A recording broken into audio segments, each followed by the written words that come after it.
Hey everyone, welcome back. We're diving deep into Warren Buffett's latest letter to Berkshire Hathaway shareholders. It's a big deal every year, but this year, one thing really jumped out at me. Oh, yeah? What's that? The taxes.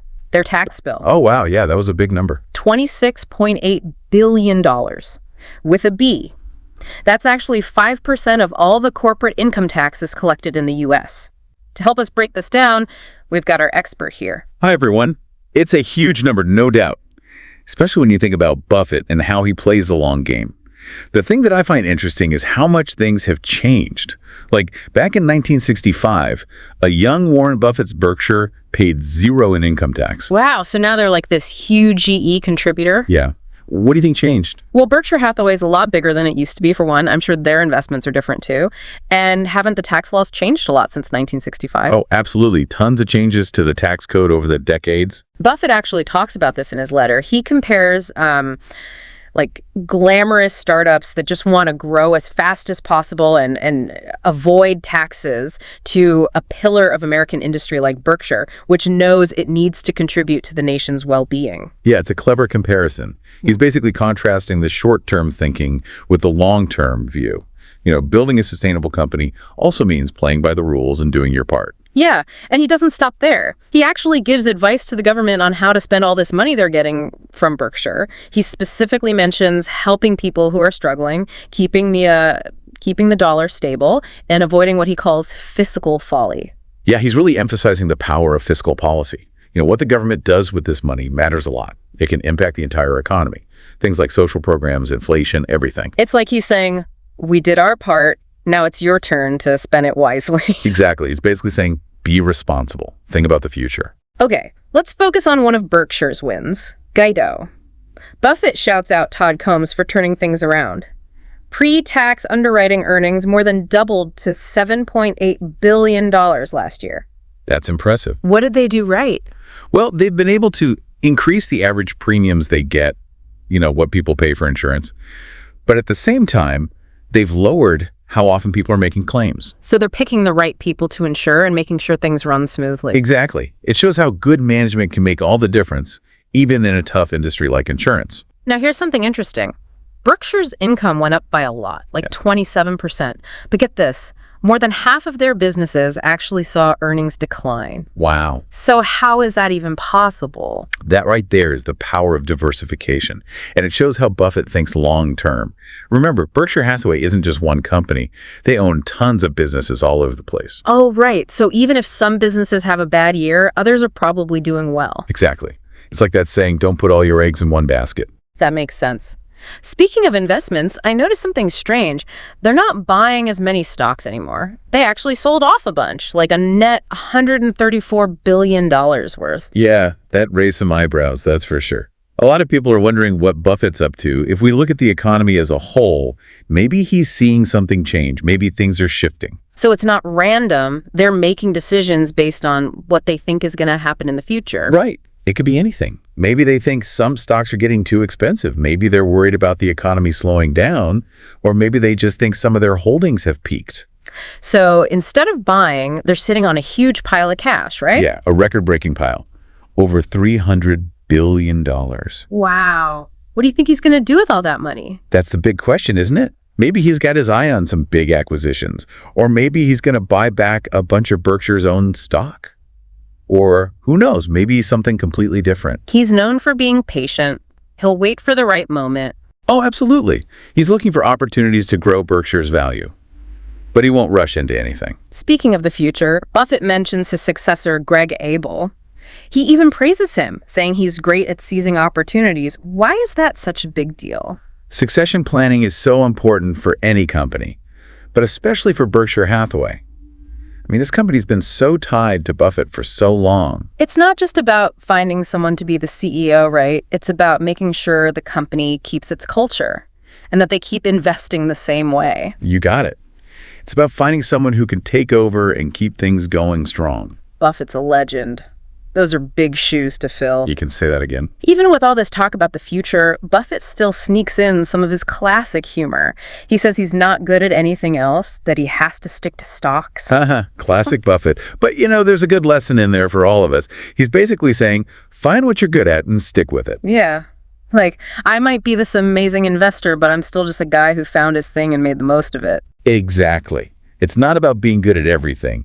It's about finding your strengths and using them. All right, we've covered a lot here. Berkshire's huge tax bill, how they're growing, even though some businesses are struggling, those changes in their portfolio, and that mountain of cash they have. And we've just scratched the surface. There's so much more to unpack in this letter, like his specific stock picks, his thoughts on where the market is headed, all sorts of things. Stay tuned because we're going deeper in the next part of our deep dive. One thing that I thought was interesting was Buffett's comment about how long it can take Berkshire to get out of a stock.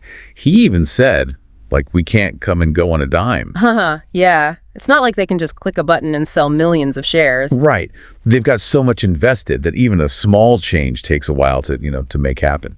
I think it's a good reminder that even for someone like Warren Buffett, investing is about the long game. Absolutely. It's not about getting rich quick. So what's the takeaway for those of us who don't have billions of dollars to invest? Well, I think it shows the importance of patience. Don't worry about the little ups and downs in the market. Find good companies and hold on to them. Makes sense. Okay, let's talk about that giant pile of cash Berkshire has.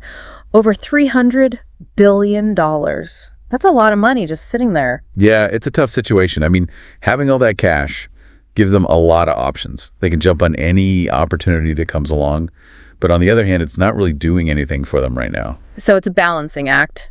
Be ready to move, but also make sure that money's working for you. Exactly. It'll be fun to see what Buffett does with it.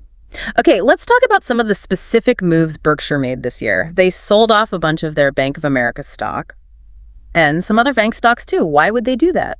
Well, maybe they think banks are going to have a tough time, with interest rates going up and worries about the economy slowing down. But they still own a lot of Bank of America stock.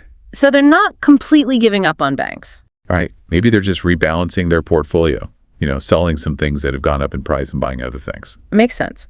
But then on the other hand, they bought a new company, Constellation Brands. They make Corona and Modelo beers. That's an interesting one. It seems like people are drinking more expensive beers these days. And Constellation Brands is doing really well with that. So it's not just about buying a company, it's about understanding what people want. Exactly.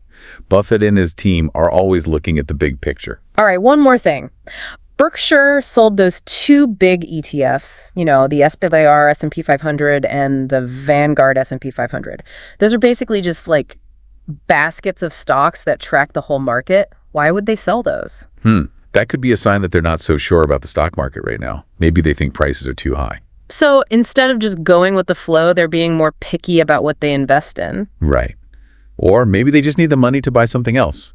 Remember, they have a ton of cash to use. It's all about being flexible, huh? Yeah, the market's always changing. Yeah. Good investors need to change with it. Let's circle back to succession planning.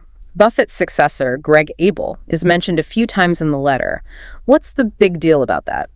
Succession planning is huge for any company. But for Berkshire Hathaway, it's even more important. They need to find the right person to lead after Buffett steps down. So it's about more than just picking a new CEO. It's about making sure the company stays on track. Exactly. They need someone who understands Buffett's vision and can carry it forward. So what do we know about Greg Abel? Can he really fill Buffett's shoes? Well, it seems like he has a similar approach to investing. He's focused on the long term, and he's good at finding undervalued companies. He's also been involved in some of Berkshire's biggest deals. So those are good signs. Of course, we'll have to wait and see how he does as CEO. Yeah. But it'll be interesting to watch. We've covered a lot here. Berkshire's cautious approach to the market, those big portfolio moves, and the whole succession question. And we're not done yet.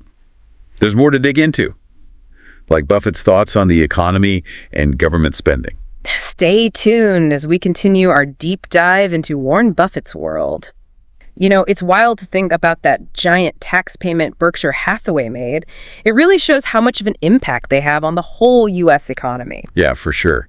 It reminds us that these big companies aren't just about making money for themselves.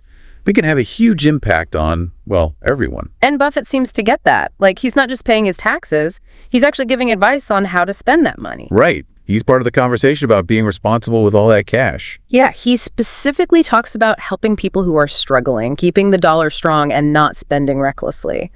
What do you think about those priorities? I mean, it's very long-term thinking, right?